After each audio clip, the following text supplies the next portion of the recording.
जय Hind. Welcome you all to mission competition. मैं राहुल आप सभी का स्वागत करता हूं। आप सभी को पता है हमारा बिहार दरोगा क्रैश कोर्स स्टार्ट हो चुका है और हमारे साथ मेंबर्स भी काफ़ी ज़्यादा ऐड हो चुके हैं।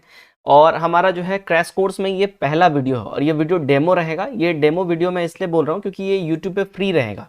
हर कोई इस वीडियो का एक्सेस देख सकता है, हमारे मेंबर्स हों या तो फिर हमारे यूट्यूब सब्सक्राइबर हो, कोई भी देख सकता है। तो इस वीडियो के बाद आपको एक ब्रीफ अंदाज़ा लग जाएगा कि हमारे क्रैश कोर्स में आपको क्या मिलेगा और किस तरीके से मिलेगा।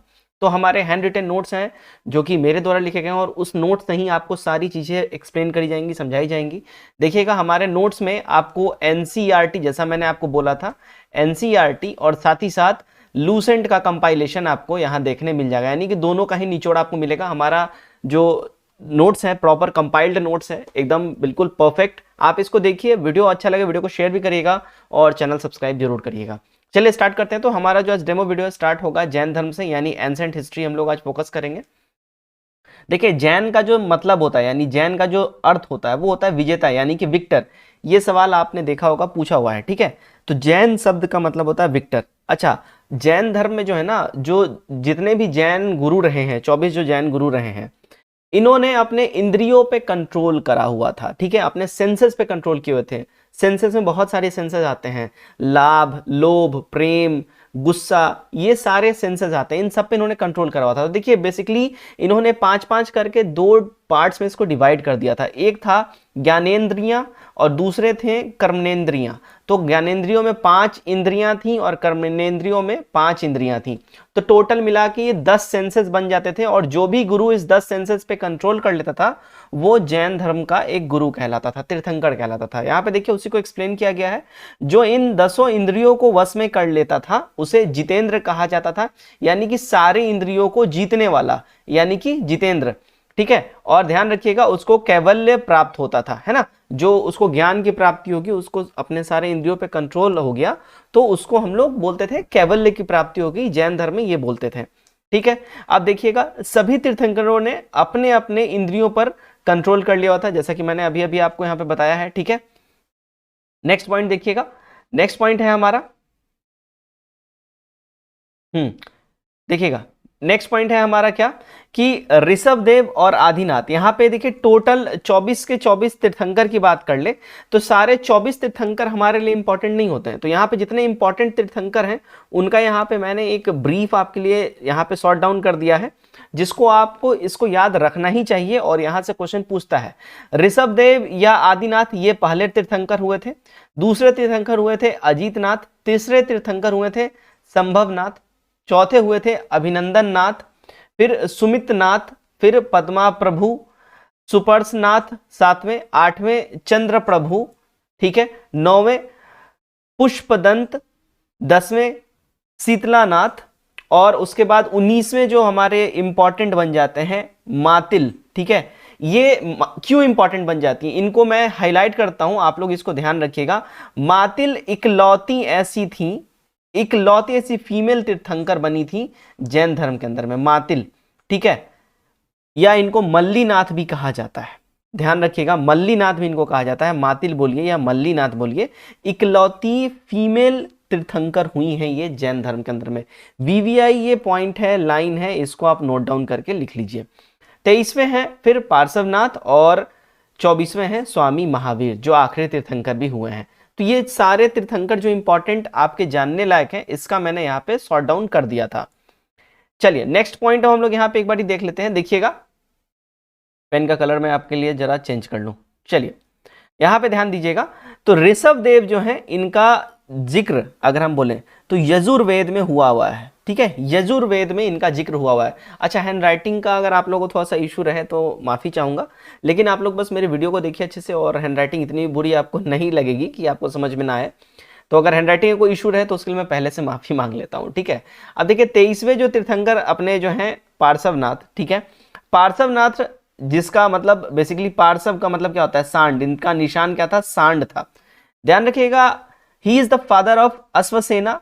इनके फादर अश्वसेना थे। मदर वामा, मदर का नाम था वामा। देखिए 48 दिन के बाद इनको कैवल्य का प्राप्ति हुआ था, यानी 48 दिन का इन्होंने कठोर तप किया था, उनके बाद उसके बाद जो है इनको जो है कैवल्य की प्राप्ति हुई थी। और देखिए इनका जो है इनका मतलब की बात कर ले तो इनका बेसिकली जो मत रहा था वो इनलाइटमेंट ऑफ सुप्रीम नॉलेज। इनका जब कैवल्य की प्राप्ति हुई तो कैवल्य की प्राप्ति से मतलब क्या होता है, कैवल्य की प्राप्ति से मतलब ये होता है कि आपके अंदर एकदम सुप्रीम नॉलेज, वो जो जानकारी आपको एक मिलता है जिससे आप भगवान के साथ कनेक्ट करते हो, वो आपको सुप्रीम नॉलेज प्राप्त हो गया है। ठीक है, तो कैवल्य का मतलब क्या होता है, इनलाइटमेंट। ठीक है, कैवल्य का मतलब इनलाइटमेंट यानी कि सुप्रीम नॉलेज, इसको ध्यान रखिएगा। राइट, अच्छा यहां पे देखिए हमारा जो अभी जो चल रहा है सेशन, इससे रिलेटेड कुछ इंपॉर्टेंट बातें हैं, इसको एक बारी आपके साथ मैं कर लेता हूं डिस्कस, ध्यान दीजिएगा। तो ये क्रैश कोर्स का जो हमारा स्ट्रक्चर रहेगा, यहाँ पे सब कुछ दिया गया है। डेली के इसमें टारगेट्स हमारे ग्रुप में आपको दिए जाते हैं, हैंड रिटन नोट्स आपको प्राप्त होगा, सारे सब्जेक्ट के पीडीएफ मिलेंगे, और देखिए वीडियोस जो आपको दिए जाएंगे वो मोस्टली रिकॉर्डेड रहेंगे। ठीक है, इसलिए मैंने यहाँ पे लिख दिया है रिकॉर्डेड वीडियो और लाइव वीडियो। लाइव क्लास जब मैं आऊंगा मैं ग्रुप में अपडेट कर दूंगा, वो रहेगा।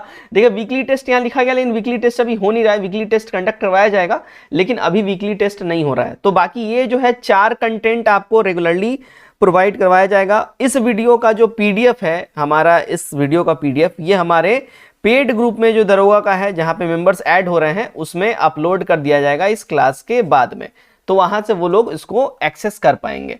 ठीक है, और ध्यान रखिएगा सिर्फ फर्स्ट 50 स्टूडेंट्स के लिए ही ये ऑफर है कि उनको जस्ट 299 में ये कोर्स वो लोग बाई कर सकते हैं। इस कोर्स का जो प्राइस एक्चुअली अगर मैं बात करूं, देखिए 599 इसका एक्चुअली प्राइस है, जिसमें कि अभी एक तरीके से मैं बोलूं तो सीधा 50% डिस्काउंट आपको प्राप्त हो रहा है, ये आप जस्ट 299 में प्राप्त कर सकते हैं। ठीक है, तो होली तक के लिए ऑफर है, और पहला 50 स्टूडेंट्स का स्लॉट फुल होते ही फिर ये प्राइस नहीं रहेगा, तो जल्दी जल्दी अपने स्लॉट्स बुक कीजिए और ज्वाइन हो जाइए। चलिए अब 23वें तीर्थंकर की बात हम लोग कर लेते हैं। देखिए 23वें तीर्थंकर कौन थे, अगर इनकी हम लोग बात करते हैं, 23वें तीर्थंकर थे, इनके 4 प्रिंसिपल थे जो 23वें तीर्थंकर थे। 23वें तीर्थंकर, ठीक है, इनके 4 प्रिंसिपल थे पार्श्वनाथ के। वो चारों प्रिंसिपल क्या था, सत्य यानी कि ट्रुथ, अहिंसा यानी कि नॉन वायलेंस, अस्तेय यानी कि चोरी ना करना, नॉन स्टीलिंग, अपरिग्रह यानी कि नॉन पोजेशन, किसी भी संपत्ति का जो है किसी चीज का ग्रहण ना करना, अपरिग्रह। अच्छा हमारा जो कंटेंट है वो देखिए बाइलिंगुअल है, आप लोगों को कंटेंट दिख रहा होगा, तो इंग्लिश वालों को भी प्रॉब्लम नहीं होगा हिंदी के साथ साथ। ठीक है, तो बाइलिंगुअल है, मैं हिंदी में भी समझा रहा हूँ और इंग्लिश में भी यहाँ पे लिखा हुआ, तो आपको तकलीफ होगा नहीं। महावीर ने देखिए 5 प्रिंसिपल दिए थे, महावीर इकलौते ऐसे महावीर रहे हैं जैन धर्म में जिन्होंने 5 प्रिंसिपल प्रोवाइड करवाए हैं। पार्श्वनाथ के 4 थे, यहाँ पे आपने देख लिया। महावीर के 5 प्रिंसिपल में देखिए 4 तो उनमें ऐड था ही ऑलरेडी, एक इन्होंने 5वां दिया था अलग से, ब्रह्मचर्य का। ठीक है, ब्रह्मचर्य का इन्होंने एक अलग से इन्होंने ऐड किया था। ठीक है, जिसको कि भीख मांग के जीना और अपना जीवन व्यापन करना, इससे आपके अंदर जो है एक सेंस ऑफ, बोलते हैं ना, एक आप घमंड आपके अंदर नहीं आएगा। महावीर स्वामी का ये कहना था। ठीक है, ठीक है, अब देखिए नेक्स्ट हमारा जो पॉइंट है, महावीर स्वामी के कुछ इंपॉर्टेंट जो यहाँ पे फैक्ट दिए गए हैं, चलिए इसको भी हम लोग देख लेते हैं। महावीर स्वामी का वास्तविक नाम, ओरिजिनल नेम जो है क्या था, वर्धमान था। ठीक है, क्या नाम था, वर्धमान था। इनका जन्म कब हुआ था, 599 बीसी में इनका जन्म हुआ था। ठीक है,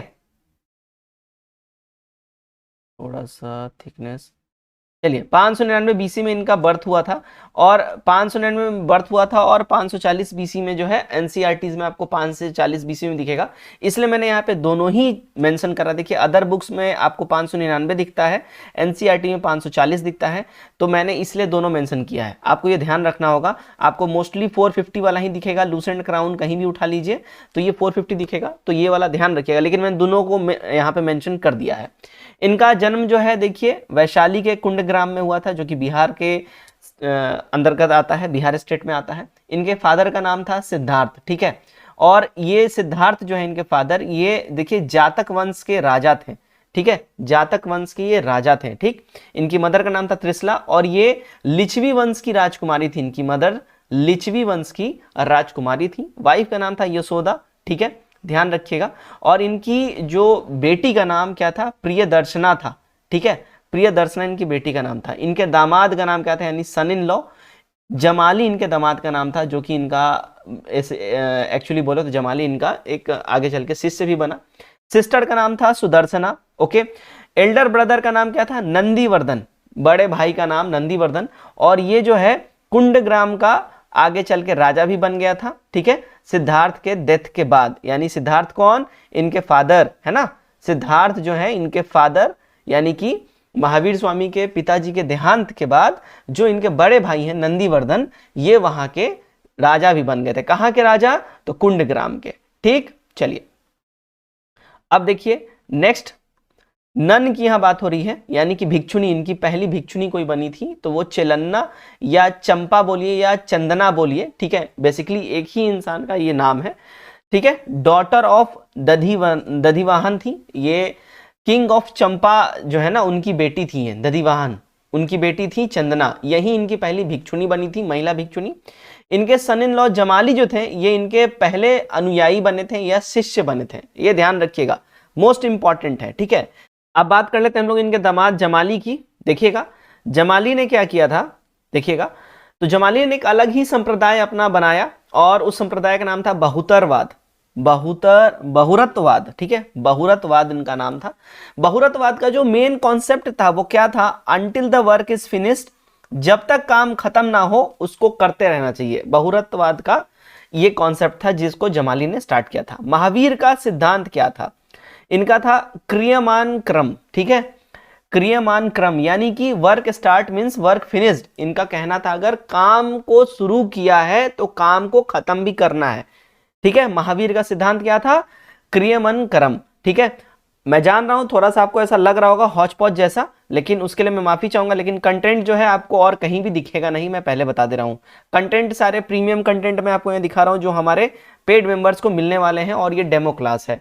कैवल्य की प्राप्ति के लिए महावीर ने देखिए 30 साल की उम्र में घर को छोड़ दिया था। ठीक है, कैवल्य को इंग्लिश में बोलते हैं इनलाइटमेंट, ये वाला वर्ड ध्यान में रखिएगा। तो हिंदी वाले लोग भी थोड़ा इंग्लिश का वर्ड सीखते चलिए, आपको तकलीफ नहीं होगा। ठीक है, अब देखिए ये इन्होंने बहुत कठिन तपस्या किया, बहुत हार्ड मेडिटेशन इन्होंने किया 12 सालों तक। 12 सालों का कठिन तपस्या के बाद इनको आखिरकार कैवल्य की प्राप्ति हुई, यानी ज्ञान की प्राप्ति हुई। कैवल्य की प्राप्ति यानी अटेंड एनलाइटमेंट इनको ये 42 साल की उम्र में मिला। अब देखिए यहाँ पे सीधा सीधा आप लोग को रिलेट कर सकते हो, 30 साल की उम्र में इन्होंने ग्रह त्याग किया और जो है खोज में निकल गए कैवल्य के। ठीक है, और तपस्या में बैठ गए, 12 साल का कठिन तपस्या किया तो 42 साल के एज में ये इनको कैवल्य की प्राप्ति होगी। अब देखिए कैवल्य की जो प्राप्ति हुई, ठीक है, तो कहां पे हुई, तो जंबिका ग्राम में हुआ था। ये कहां है, बिहार में, साल वृक्ष के नीचे, जंबिका ग्राम में साल वृक्ष के नीचे त्रिजुपालिका नदी के किनारे। ये वाला क्वेश्चन जो है ना जाने कितनी बारी पूछ रखा है बीपीएससी में, बिहार दरोगा में, बिहार एसएससी में, यूपी पीसीएस में, एसएससी में, ना जाने कितने एग्जाम्स में। इसको मैंने कर दिया हाईलाइट। देखिए इनको कैवल्य की प्राप्ति कहां हुई, आप लोग को बेसिकली जो लूसेंट में देखिएगा यही सब वन लाइनर मिलेगा, लेकिन जो ऊपर की जितने डिटेल मैंने दिए ये आपको लूसेंट राउंड में कहीं नहीं दिखेगा। आप खोल के देख लीजिए, मैं चैलेंज करता हूं। तो कैवल्य की प्राप्ति कहां से हुई, तो जंबिका ग्राम साल वृक्ष के नीचे त्रिजुपालिका नदी के किनारे। सॉरी, अब देखिएगा जितेंद्र, कैवलिन, ठीक है, या निगात या नाथपुत, ठीक है, ये सब जो है देखिए कैवल्य प्राप्ति के बाद इन सब नामों से इन्हें पुकारा गया। किसको, महावीर स्वामी को जितेंद्र बोला गया क्योंकि उन्होंने अपने इंद्रियों को जीत लिया था, इसलिए इनको जितेंद्र बोला गया। ठीक है, कैल्विन क्योंकि उन्होंने कैवल्य की प्राप्ति कर ली। नाथपुत इसलिए क्योंकि इनके मतलब ये जो है अब एक तरीके से भगवान के प्यारे हो गए, इसलिए इनको नाथपुत बोला गया। और फिर स्वामी महावीर जो इनका पेट नेम था, जो इनको प्यार से स्वामी बोला जाने लगा। तो बेसिकली कैवल्य की प्राप्ति के बाद इनको इतने नामों से पुकारा गया। यहां मैंने बॉक्स बना दिया, आपको ये सारी चीजें समझ में आ जाएंगी। अब देखिएगा इन्होंने अपना पहला उपदेश, फर्स्ट सरमन प्रीचिंग, इन्होंने अपना पहला उपदेश कहां दिया था, तो पावापुरी बिहार में दिया था। ठीक है, इनके 11 गण, इनके ब्राह्मण शिष्यों को कहा गया है, इनके जो ब्राह्मण शिष्य थे उनको गण कहा गया है। क्या बोला गया, गणाज या गण। इनके 11 शिष्य थे जो पहले इनके उपदेश ग्रहण किया था, जिन्होंने इनका पहला उपदेश ग्रहण किया था, उन्हीं को गण कहा गया है। अब देखिएगा 527 बीसी या 599 बीसी, यहां पे भी थोड़ा सा विवाद है, कहीं कहीं आपको 527 दिखेगा या 468 दिखेगा, या 599 या 540, ये बर्थ है, ये डेथ का यहाँ पे दिया जा रहा है। ठीक है, तो 72 वर्ष की उम्र में इनको मोक्ष की प्राप्ति हो गई थी, यानी कि इनको मुक्ति प्राप्त थी, यानी इनका डेथ हुआ था। ठीक है, बिहार के पावापुरी में ही इनका डेथ हुआ था। अब देखिए जैनिज्म ये किस में बिलीव करते हैं, जैन धर्म जो है ये किस में मानता है, ये मानते हैं आत्मा के सिद्धांत में। जैन धर्म में आत्मा को मान्यता प्राप्त है मगर परमात्मा को नहीं। समझिएगा, ये लोग सोल में बिलीव करते हैं लेकिन गॉड में नहीं करते हैं। ये लोग बोलते हैं कि हाँ भाई आत्मा होती है लेकिन परमात्मा भगवान नहीं होते हैं। ठीक है, ये कॉन्सेप्ट ध्यान में रखिएगा, ध्यान दीजिएगा। 5 तरीके के अनुव्रतों की बात करी गई है गृहस्थों के लिए, मतलब जो गृहस्थ जीवन जो लोग जी रहे हैं उनके लिए क्या क्या बोला गया, देखिए, सत्य अनुव्रत, अहिंसा अनुव्रत, अस्तेय अनुव्रत, अपरिग्रह अनुव्रत और साथ ही ब्रह्मचर्य अनुव्रत। ये 5 तरीके का व्रत बोला गया है जो गृहस्थ जीवन जी रहे हैं उन लोगों के लिए। जैन धर्म में एक और बात कही गई है कि जब आपको लगे कि आपका अंतिम समय निकट आ गया, यानी आपकी मौत होने वाली है, तो आप खान पान छोड़ दीजिए, आप उपवास की ओर चले जाइए, है ना। और फिर उपवास विधि से, जिसको सल्लेखना विधि कहते हैं, इसको उपवास से जो अपना जो ध्यान देते हैं इसको बोलते हैं सल्लेखना विधि। ठीक है, संलेखना पद्धति से संलेखना करना चाहिए, जिससे आपका जो आपका ध्यान जो है बिल्कुल भगवान की ओर लगा रहे और आपका जो है आत्मा फिर भगवान को समर्पित हो जाए। बेसिकली ये बोला गया इसमें। ठीक है, चलिए नेक्स्ट पॉइंट के लिए और बढ़ते हैं हम लोग। आई होप यहां तक आपका कॉन्सेप्ट जो है एकदम क्लियर होगा। ठीक है ना, चलिए। अब देखिएगा यहाँ पे त्रिव्रत की बात कही गई है। 3 ज्वेल्स, जिसको 3 ज्वेल्स भी बोलते हैं, या त्रिरत्न जिसको हम लोग बोलते हैं, त्रिरत्न। ओके, त्रिरत्न जिसको हम लोग बोलते हैं क्या है, राइट फेथ यानी कि सम्यक दर्शन, नॉलेज, राइट नॉलेज यानी कि सम्यक ज्ञान, राइट कंडक्ट यानी कि सम्यक चरित्र। ये त्रिरत्न है जैन धर्म के। ठीक है, जैन धर्म के ये त्रिरत्न है, ये ध्यान रखिएगा, ये बहुत बार पूछता है त्रिरत्न के बारे में। अब देखिए, स्यादवाद की अगर हम लोग बात करें या सप्तभांगिनी, जो कि जैन फिलॉसफी है, स्यादवाद या सप्तभांगिनी ये जैन फिलॉसफी है। ठीक है, जैन दर्शन है, तो इसका आप लोग ध्यान रखिएगा। ठीक है, अब जैन धर्म से रिलेटेड जो किताबें जो लिखी गई हैं उसके बारे में देख लेते हैं। तो अंग, ठीक है, उसके बाद उपांग, पर्व, प्रकीर्णन, आगम, उपागम, ये सारे के सारे जो किताबें हैं ये सारे जैन धर्म से रिलेटेड हैं। राइट, देखिएगा। अब देखिए, 2 जैन संगीतियां भी हुई थी, 2 जैन काउंसिल्स। ये 2 संगीतियां कहां कहां हुई थी इसके बारे में एक बार हम लोग देख लेते हैं। देखिएगा, पहला हुआ था 300 बीसी में, दूसरा हुआ था 298 बीसी में। पहला हुआ था पाटलिपुत्रा में, जिसके अध्यक्ष थे कौन, तो स्थूलभद्र थे। ठीक है, उसके बाद देखिए, पहला वाला जो ये जैन संगति हुआ था, इसमें 2 संप्रदाय में जैन धर्म विभाजित हो गया था, श्वेतांबर और दिगंबर। श्वेतांबर लोग सफेद कपड़े पहनते थे, ठीक है, और इसके जो लीडर थे वो स्थूलभद्र थे। दिगंबर लोग नंगे रहते थे, ये नग्न अवस्था में रहते थे, और इसके लीडर कौन थे, भद्रबाहु थे। भद्रबाहु ने एक किताब लिखी हुई है जिसको हम लोग कल्पसूत्र बोलते हैं, काफी फेमस ये बुक है, ध्यान रखिएगा। अब देखिए, दूसरा जो यहाँ पे जैन संगति हुई थी वो हुई थी 512 एडी में, ये वल्लभी मथुरा में हुआ था। ठीक है, इसके अध्यक्ष कौन थे, क्षमा रिक्षण थे इसके अध्यक्ष। ठीक है, तो ये ध्यान रखिएगा। तो ये जितने भी इंपॉर्टेंट हमारे फैक्ट थे जैन धर्म से रिलेटेड, यहाँ पे हमने सारे के सारे ऑल फैक्ट्स कवर किए, और आपने देखा होगा ये सारे के सारे फैक्ट्स आपको, अगर आप ये देखिएगा, आपको ये फैक्ट्स पूरे के पूरे, मैं ये नहीं बोल रहा हूं कि पूरे, ठीक है, इसमें से 50-60% शायद लूसेंट मिल जाए, लेकिन बाकी के सारे आपको एनसीईआरटी के फैक्ट आपको दिखेंगे, जो कि आपको ये प्रीमियम कंटेंट है, ये फ्री में यूट्यूब पे आपको कोई भी देता नहीं है, लेकिन मैंने डेमो में दिया है, आपको दिख जाएगा कि बहुत कम पैसे में, बिल्कुल ना के बराबर आपसे मैं फी चार्ज कर रहा हूं, और उस ना के बराबर फी में आपको कितना प्रीमियम कंटेंट दिया जा रहा है हमारे द्वारा। तो वीडियो अच्छा लगा, वीडियो को शेयर करिएगा, और आपको नीचे स्लाइड दिख रहा होगा, नंबर दिख रहा होगा, उस पर आप लोग व्हाट्सएप करिए अगर आप लोगों को हमारा कोर्स ज्वाइन करना है। मैं फिर से बता दूं, हमारे साथ अभी टोटल लगभग 12 मेंबर्स ऐड हो चुके हैं, तो मेंबर बहुत जल्दी जल्दी ये सीट्स फुल हो रहे हैं। 50 मेंबर होते ही फिर प्राइस इतना नहीं रहेगा। चलिए, तो आज के लिए बस इतना ही। Till then take care, bye bye, god bless you all.